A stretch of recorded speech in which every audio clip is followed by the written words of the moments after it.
Oui, Madame la maire, chers collègues, tout d'abord bravo pour ce magnifique projet d'aménagement, de revitalisation commerciale et de développement économique. Évidemment, nous sommes extrêmement favorables à l'accompagnement local qui peut être fait des acteurs économiques dans le cadre du développement de commerce et d'entreprises qui créent des emplois localement et qui favorisent un pluralisme d'usage dans nos quartiers et en particulier dans les quartiers populaires.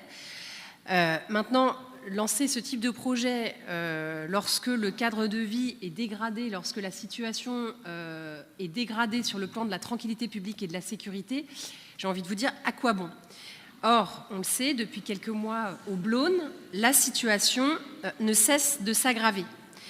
Des points de deal toujours plus gros drainent toujours plus de clients, dont un certain nombre de toxicomanes, qui alimente un réseau qui recrute jeunes, très jeunes.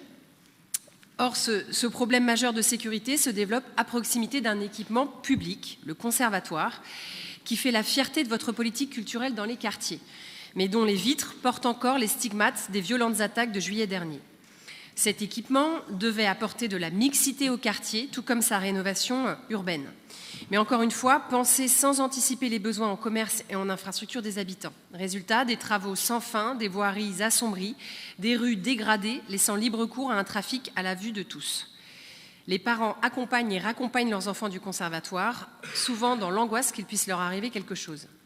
À partir d'une certaine heure, cette grande place Jean Normand, qui devait être un lieu de vie et de passage, reste vide. Quelques voitures y sont stationnées, phares allumés, pour surveiller les halls d'immeubles occupés, empêchant tout un quartier de vivre, de se déplacer, de profiter de l'espace public.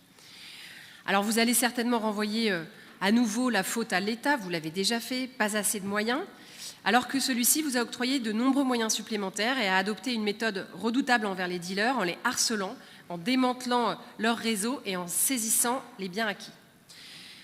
Et de votre côté, à vous de jouer. Il s'agirait de remettre en l'état les infrastructures, il s'agirait de déployer des médiateurs, il s'agirait de faire des rappels à l'ordre.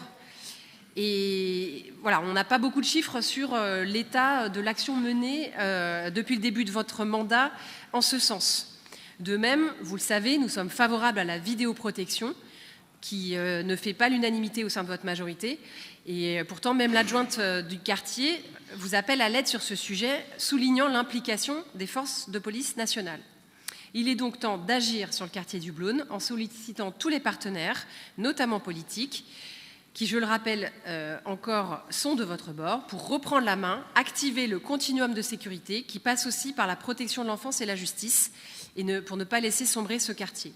Encore une fois, vous trouverez l'État à vos côtés, vous nous trouverez, nous localement, dans l'intérêt des habitantes et des habitants qui ont déjà trop subi attentisme et inaction. Je vous remercie.